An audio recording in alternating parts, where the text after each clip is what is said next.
इन विध कियो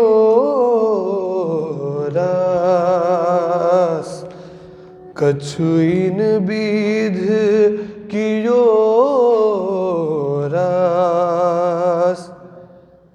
खेल फिरे घर, खेल फिरे घर, खेल देखन के कारण, खेल देखन के कारणे आयऊ मेदा कर, आयऊ मेदा कर, आयऊ मेदा कर। कछु इन विध कियो रास।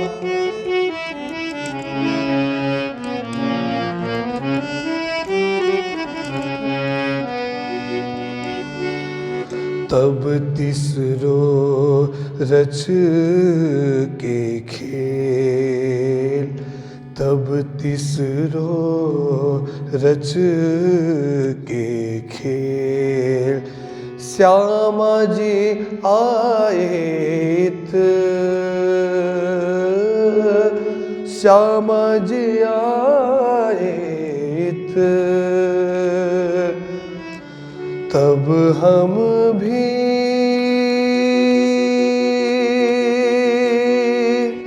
तब हम भी आएतित, तब हम भी आएतित। श्यामा जी खेले जित, श्यामा जी खेले जित। खेल देखन के कारणे, खेल देखन के कारणे आयऊ मेदा कर, आयऊ मेदा कर, आयऊ मेदा कर। कछु इन विध कियो रास।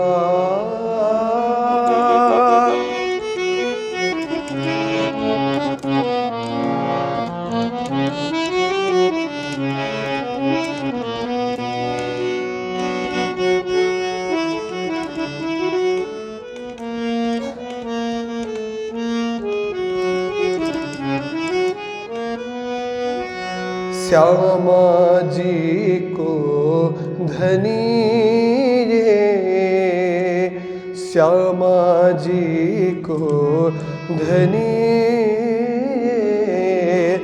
आवेश अपनो दियो,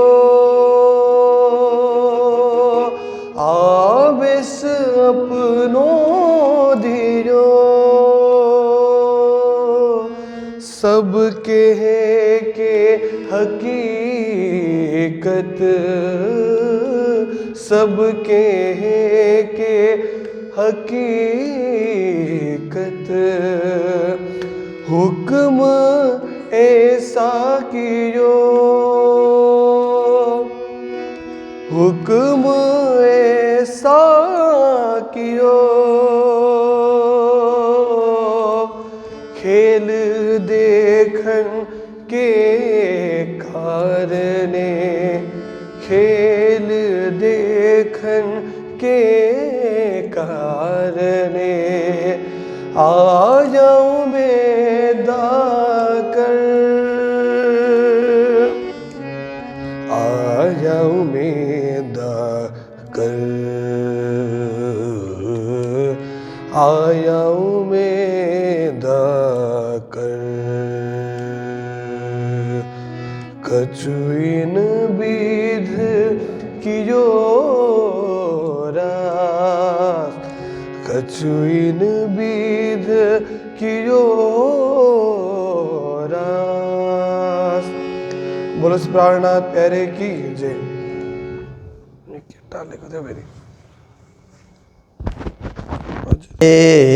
बिना सुख पार को नाही, जो उद्यम करो कई लाख। तोलो प्रेम न उपजे पूरा, झोलो अंदरन देवे साख, झोलो अंदरन देवे साख। बोलो कृष्ण कन्हैया लाल की, श्री निजानंद स्वामी की, श्री प्राणनाथ प्यारे की, महारानी बाईजुराज की, महाराजा छत्रसाल की, गुरुजी मंगलदास महाराज की, श्री कृष्ण प्रणामी धर्म की, तीनों पुरी धाम की, सर्व सुंदर साथ की।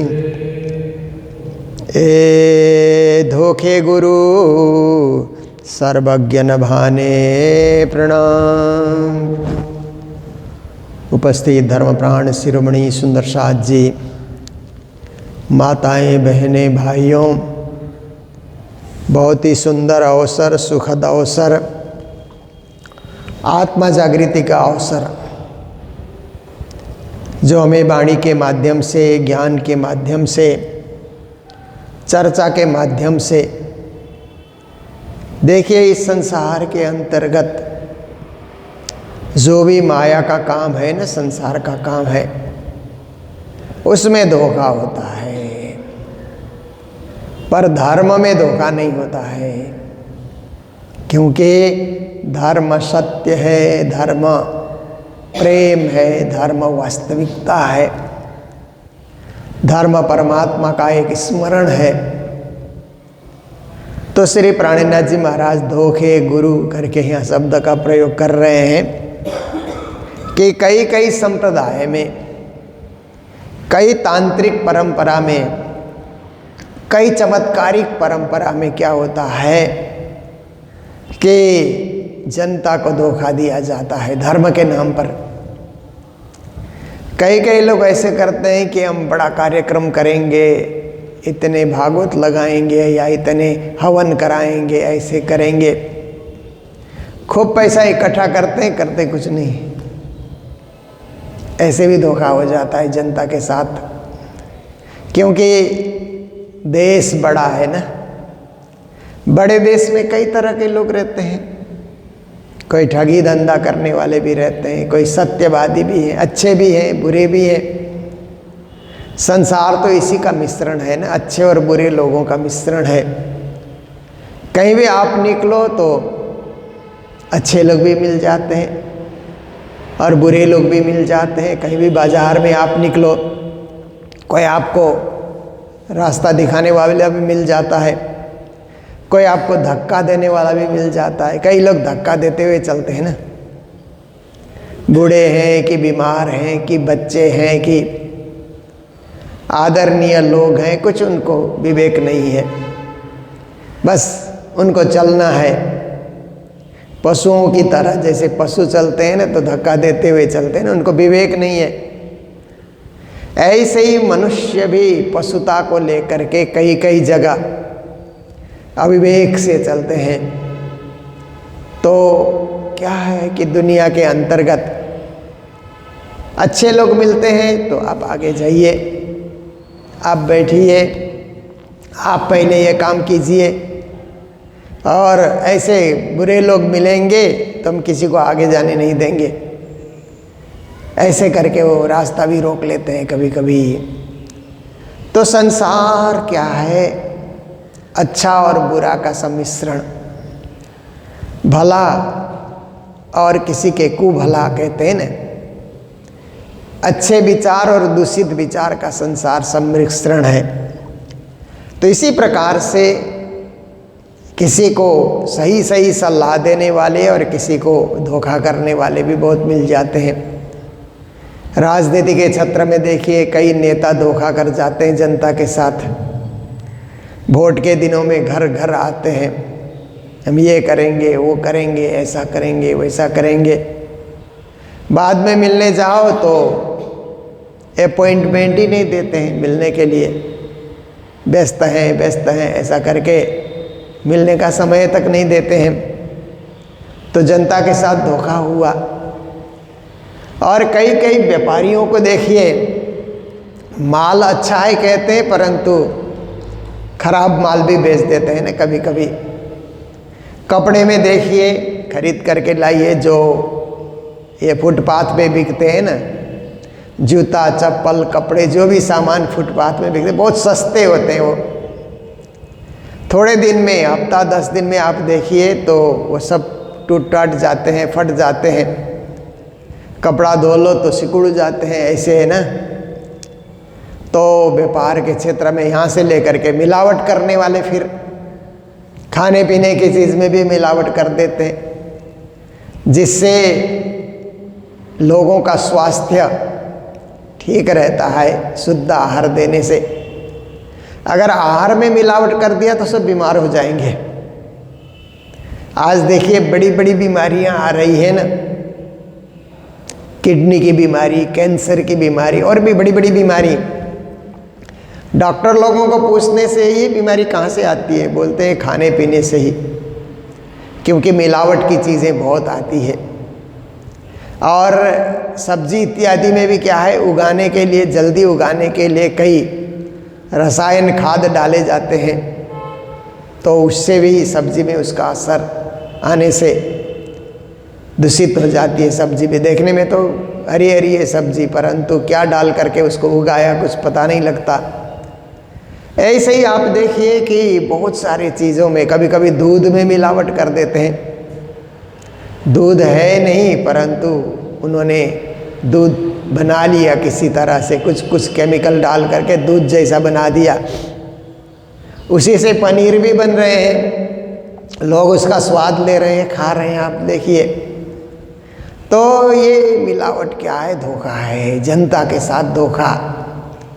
दवाइयों में भी कई कई ऐसी कंपनियां हैं जो ऐसी दवाइयां बनाती है कि उसमें उतना पावर होता नहीं है, या मिलावटी दवाइयाँ, ऐसे सब भी बहुत होता है। जिन दवाइयों से मरीज़ का इलाज होता है उसमें भी मिलावट कर देने से क्या होगा, धोखा ही होगा। तो ऐसे सब जगह आप सोना खरीदने जाइए, कभी वहाँ धोखा हो जाता है, चांदी खरीदने जाइए, कभी वहाँ धोखा हो जाता है। पर कुछ व्यापारी ऐसे हैं कि सही सही माल बेचते हैं, गलत कुछ नहीं बेचते हैं। वो सोना भी सही सही कितना कैरेट का है वो बता देते हैं, चांदी का भी। और रुद्राक्ष खरीदने जाओ तो बहुत, उसमें भी नकली रुद्राक्ष बहुत बेचते हैं। तो हरिद्वार में 1-2 दुकान ऐसी है कि उन्होंने बाहर ही लिख दिया है असली रुद्राक्ष, और उसका ये मूल्य है, लेना हो नहीं लो, नहीं लेना हो मत लो, पर है असली हमारे पास। तो इस तरह से कुछ अच्छे लोग भी हैं, बुरे लोग भी हैं दुनिया में। इन सब का क्या है कि इकट्ठा होना, इकट्ठा चलना होता है, तो पहचान में नहीं आते। जब उनसे व्यवहार करते हैं तब पहचान में आते हैं ना। लेन देन के क्षेत्र में देखिए कई अच्छे लोग हैं, आपसे उधार लेते हैं तो लौटा देते हैं समय से, नहीं लौटा सके तो हाथ जोड़ते रहते हैं ना कि हम एक दिन जरूर देंगे, जरूर देंगे। और कई ऐसे बदमाश उधार लेने वाले आते हैं कि चेहरा ही नहीं दिखाते, फिर उधार लेने के बाद गए सो गए, पैसा भी गया और दोस्ती भी चला जाता है। देखिए, तो दुनिया में यही सब है। तो श्री जी महाराज आज की चौपाई में कह रहे हैं, ए दोखे गुरु सर्वज्ञ न भाने। इस चरण का हम 2 अर्थ कर सकते हैं। एक तो ऐसा है कि धोखे को मिटाने के लिए सच्चे सद्गुरु की खोज चाहिए।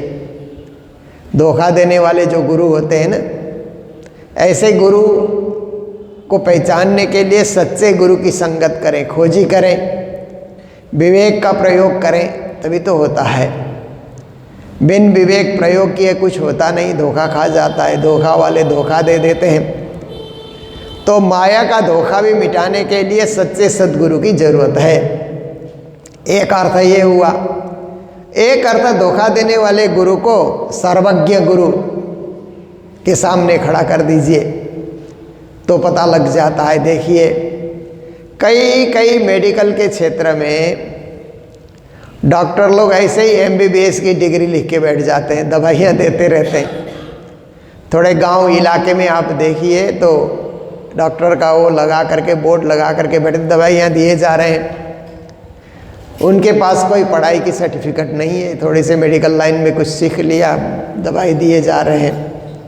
तो ऐसे डॉक्टर को जब पढ़ा लिखा डॉक्टर के सामने खड़ा कर दिया जाता है तो पता लगता है ये तो धोखेबाज है, इसकी पढ़ाई नहीं है। क्योंकि हम लोग भी हॉस्पिटल चलाते हैं ना कालिम्पोंग में, तो डॉक्टरों का जब हम लोगों ने ऐड किया कि डॉक्टर की ज़रूरत है तो कई लोगों ने एप्लीकेशन किया। फिर बाद में एक आदमी हम लोगों को जचा, ये बोलने चालने में अच्छा, ये शायद ठीक ही होगा, तो उससे उसके सर्टिफिकेट मंगा करके जहाँ से पढ़ा था वहाँ वेरीफाई के लिए भेजा तो वहाँ वो पढ़ाई नहीं है। ऐसे ही डॉक्टर बन के आ जाते हैं। देखिए तो दुनिया में धोखा देने वाले हर क्षेत्र में मिल जाएंगे जहाँ आप जाइए, पर सब धोखेबाज हैं ऐसा भी नहीं है, अच्छे भी हैं। फिर अच्छे लोग भी मिल जाते हैं, अच्छे लोग आपको साथ भी देंगे, अच्छे गुरु भी मिल जाते हैं, अच्छे धर्म तत्वों के वेत्ता भी मिल जाते हैं, अच्छे सुंदर साथ अच्छी संगति भी मिल जाती है, भक्त लोग अच्छे भी मिल जाते हैं। तो श्री प्राणनाथ जी महाराज कहते हैं कि धोखा से बचना चाहिए, माया का धोखा से भी बचना चाहिए, संसार के लोगों के धोखा से भी बचना चाहिए।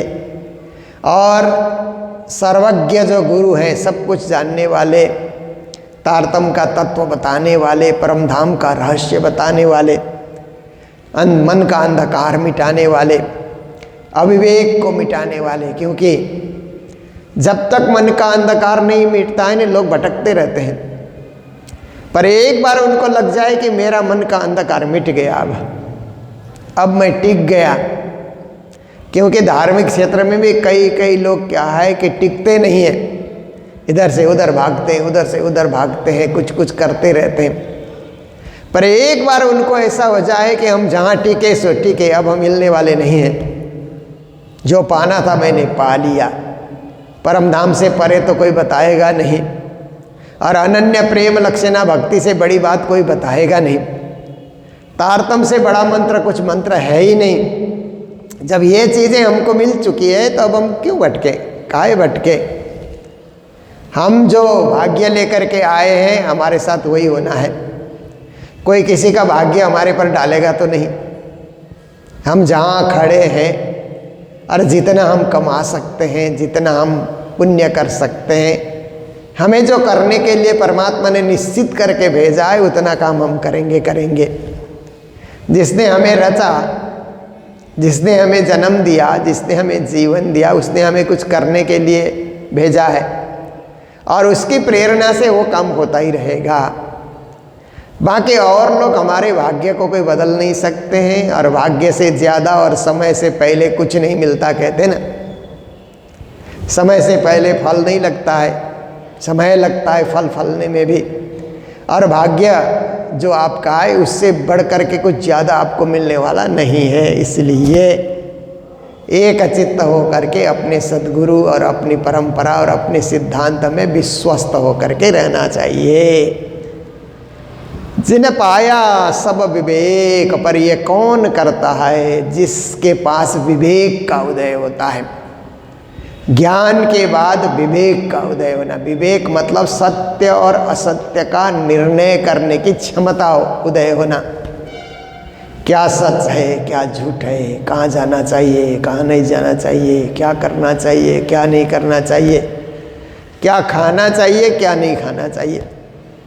विवेक ही बताता है ना। जैसे जानवर होते हैं ना, खाने से पहले सूंघते हैं ना, सूंघते ही पता लग जाता है उनको फिर जो घास नहीं खाना है वो छोड़ देते हैं, जो खाना है वो खा लेते हैं। सारे जानवर पहले सूंघ लेते हैं। घ्राण शक्ति बड़ी तीव्र उनकी होती है। मनुष्य को पता नहीं लगता, खाता है बाद में पछताता है, हो ये नहीं खाना चाहिए था, हमने खा लिया। मनुष्य ऐसे सूंघ करके खाता भी नहीं है, खाना देखते ही वो एकदम तड़प उठता है, खाओ खाओ खाओ, पेट भर लेता है। फिर कुछ कच्चा, कुछ पका, कुछ पचे, कुछ न पचे, क्योंकि सबके पेट की इंजन अलग अलग है ना। जैसे सब गाड़ियों में इंजन अलग अलग होती है ना, तो जैसे पेट्रोल की गाड़ी में डीजल डाल दो तो इंजन काम नहीं करती है ना, ऐसे ही आप सादा सीधा खा रहे हैं, कहीं एकदम मसालेदार शादी ब्याह का भोजन आपने कर लिया तो बीमार हो जाओगे। इसलिए जानवरों से भी कुछ हम लोग सीख सकते हैं कि किसी चीज़ को हम विवेक से देखें। सूंघने की ज़रूरत तो नहीं है, पर विवेक से हम उसका क्या कर सकते हैं, निर्णय ले सकते हैं। बाहर उजाला करके आखिर दिखावे एक सच्चे सद्गुरु मिलते हैं तो हमारे जीवन में प्रकाश भर देंगे, भीतर भी बाहर भी सर्वत्र प्रकाश ही प्रकाश होगा। पहले तो अंदर प्रकाश होना बहुत जरूरी है। अंदर ना ही निर्मल कहते हैं ना, अंदर निर्मल होना बहुत जरूरी है। और फिर बाहर भी प्रकाश, एकदम बाहर प्रकाश सूर्य का तो हमको मिल रहा है, पर ज्ञान का प्रकाश भी चाहिए बाहर, परम धाम का प्रकाश भी बाहर हमको मिलना चाहिए। ज्योतिर्मय परम धाम का प्रकाश हमें मिल रहा है, ऐसा अनुभव होना चाहिए। तो क्या है कि सच्चे सद्गुरु होते हैं तो ये सब विवेक हमें प्रदान कर देते हैं। आखिर दिखावे एक, फिर सच्चे सद्गुरु कहते हैं कि आखिर एक ही परब्रह्म परमात्मा है, एक ही स्वामी है, एक ही मालिक है, वही पूर्ण पुरुषोत्तम है, श्री राज जी है। उन्हीं को धनी, उन्हीं को पिया, और दुनिया वाले भी उन्हीं को पाने के लिए अलग नाम से भज रहे हैं, पर उन तक नहीं पहुंच पा रहे हैं ना। कभी कभी क्या होता है कि यहाँ से आप कालिम्पोंग के लिए निकलो ना, तो माइल स्टोन बोलते हैं ना, जिस पत्थर पे माइल लिखा हुआ रहता है, किलोमीटर लिखा हुआ रहता है। किलोमीटर पहले माइल का प्रयोग होता था, इसलिए उसको माइल स्टोन बोलते हैं। तो वहाँ पर किलोमीटर लिखा हुआ है कि कालिम्पोंग 70 किलोमीटर, तो वो पत्थर में कालिम्पोंग लिखा है तो कोई आदमी इसी को कालिम्पोंग भी बोल सकता है ना, कालिम्पोंग लिखा हुआ है इसमें, इसीलिए यही कालिम्पोंग है, ऐसा भी बोल सकता है ना अविवेकी व्यक्ति। पर विवेकी व्यक्ति आएगा तो बोलेगा यहाँ से 70 किलोमीटर दूर है भाई, वो नीचे भी पढ़, क्या लिखा है कि 70 किलोमीटर दूर है। तो ऐसे ही कई लोग स्वर्ग को ही परम धाम मान करके, वैकुंठ को ही परम धाम मान करके पकड़ के बैठे हुए हैं, पर विराट में बताया जाता है कि वो कितना दूर है, वो भी तो देखना होगा। वो देखे बिना बोर्ड पढ़ लिया और उसी में खुश हो गए, ऐसी तो नहीं बात होती है, विवेक का प्रयोग होता है। तो आखिर में सारे धर्म वाले भी उसी पूर्ण पुरुषोत्तम को पाने के लिए भज रहे हैं, जप रहे, पर वो कहाँ है, कितने दूर हैं, कैसे पाया जाता है, इस पे दिमाग नहीं लगाएंगे, बस भजे जा रहे हैं, पूजे जा रहे हैं।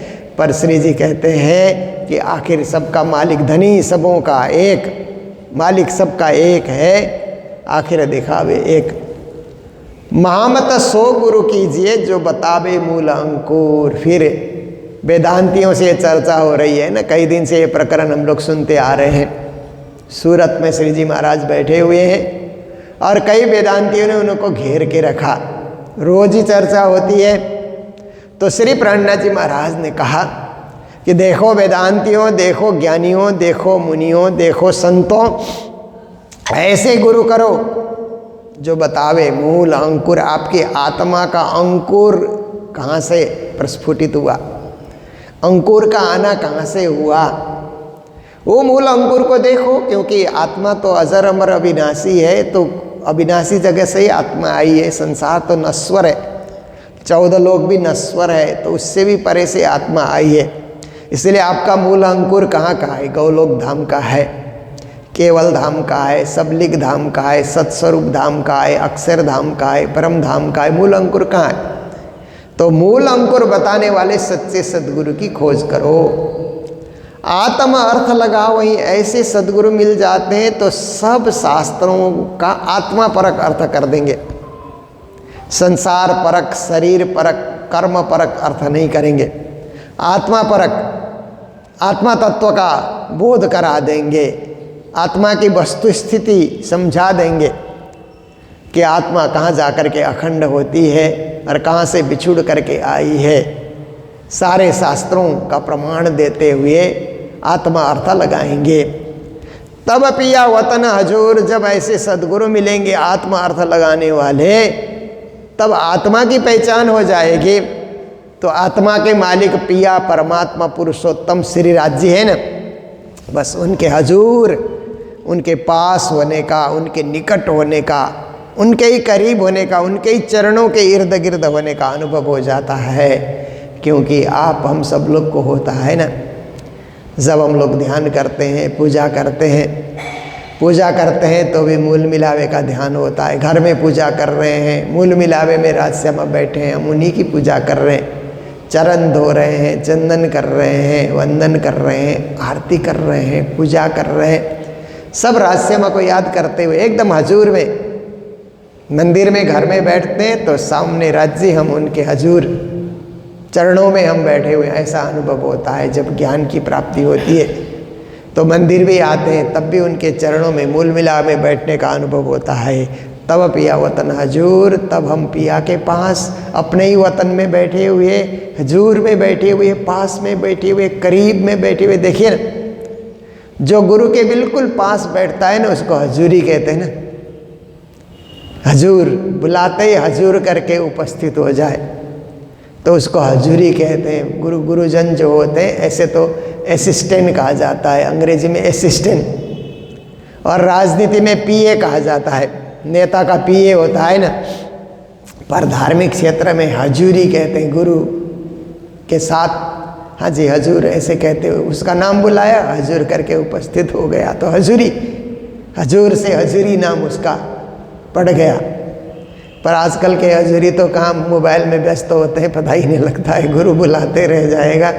हजूरी लोग तो अपने ही व्यस्त हो जाते हैं। पर कोई ज़माना ऐसा था कि गुरु ने नाम भी पूरा उच्चारण नहीं किया, नाम की शुरुआत कर दी ना तो हजूरी हाजिर हो जाए। सब हजूरी हाजिर रहे, बितक में चौपाई है ना, श्री जी महाराज उठता पीऊ पलंग से बखत अरुण उदय, सब हजूरी हाजिर रहे। जब प्रातः काल श्री जी उठते हैं तो सब हजूरी हाजिर रहे, बुलाना भी नहीं पड़ता है, स्वयं सेवा के लिए उपस्थित है। ये कब होगा? जब आत्मा जागती है, आत्मा जागने के बाद सेवा में उपस्थित हो जाती है। किसी को कहना नहीं पड़ता कि ये सेवा करो, सेवा क्षेत्र स्वयमेव दिख जाता है, स्वयमेव उस सेवा सत्र में संलग्न हो जाते हैं और उस सेवा को संसार की सेवा नहीं समझते, परम धाम की सेवा समझते हैं। तो आज हम सब लोग मिलकर के श्री कृष्ण प्रणामी मंदिर सिलीगुड़ी में बैठ कर के चर्चा का आनंद ले रहे हैं और धीरे धीरे हमारी यात्रा अयोध्या की ओर शुरू हो रही है। क्योंकि वर्षों के बाद, 500 साल के बाद श्री राम लला का पुनः अयोध्या में प्राण प्रतिष्ठा का कार्य हो रहा है। 500 साल पहले राम जन्म स्थान में जो मंदिर था, बाबर नाम के विदेशी लुटेरे ने आकर के उसको तोड़ करके वहाँ पर बाबरी मस्जिद खड़ा किया था। तो 500 साल के संघर्ष के बाद हिंदू समाज ने वो हक फिर से पाया और उसमें सुंदर प्राण प्रतिष्ठा का कार्यक्रम 22 तारीख को होना है। और यहाँ श्री कृष्ण प्रणामी मंदिर सिलीगुड़ी में भी यहाँ पर आनंद मंगल का उत्सव यहाँ सुंदर साथ मिल करके कर रहे हैं। और प्राण प्रतिष्ठा समारोह समिति की ओर से आग्रह है कि आप जहाँ जिस मंदिर में जिस देवता को पूजते हैं आप उन्हीं की आरती करें, पर मंदिर में आप जरूर उपस्थित रहें उस दिन और शाम को दिए जरूर जलाएं मंदिरों में। और मंदिर की सफाई में भी ध्यान रखें, स्वच्छ मंदिर, हमारे सारे हिंदू मंदिर स्वच्छ रहें, पवित्र रहें, दिए जलें, एक उत्सव मनाएं। क्योंकि दिवाली का उत्सव भी प्रभु राम लंका से लौटे और अयोध्या आए तो अयोध्या से ही दिवाली का उत्सव प्रारंभ हुआ था। और जीवन को उत्सवमय बनाने के लिए भी सभी लोग इसमें अपने अपने इष्ट को भजते हुए आनंद उत्सव करें और अपने धर्म पे गर्व करें, अपने इष्ट पे गर्व करें। ये आह्वान है और इसी आह्वान को स्वीकार करके हमारे बहुत सारे प्रणामी मंदिरों में भी दिन में भी कार्यक्रम होंगे और सायंकाल भी दिए जलाए जाएंगे। तो ये सब आप सबको एक जानकारी देते हुए आज का समय पूर्ण होने आया, इसलिए चौपाई दोहराते हुए प्रसंग को विराम दे रहे हैं। बोलो सतगुरु महाराज की, श्री प्राणनाथ प्यारे की, महामत सो गुरु कीजिए, जो बतावे मूल अंकुर, आत्मार्थ लगावहीं, तब पिया वतन हजूर, तब पिया वतन हजूर। बोलो श्री प्राणनाथ प्यारे की, श्री धाम के धनी की प्रणाम। Oh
पे अर्ज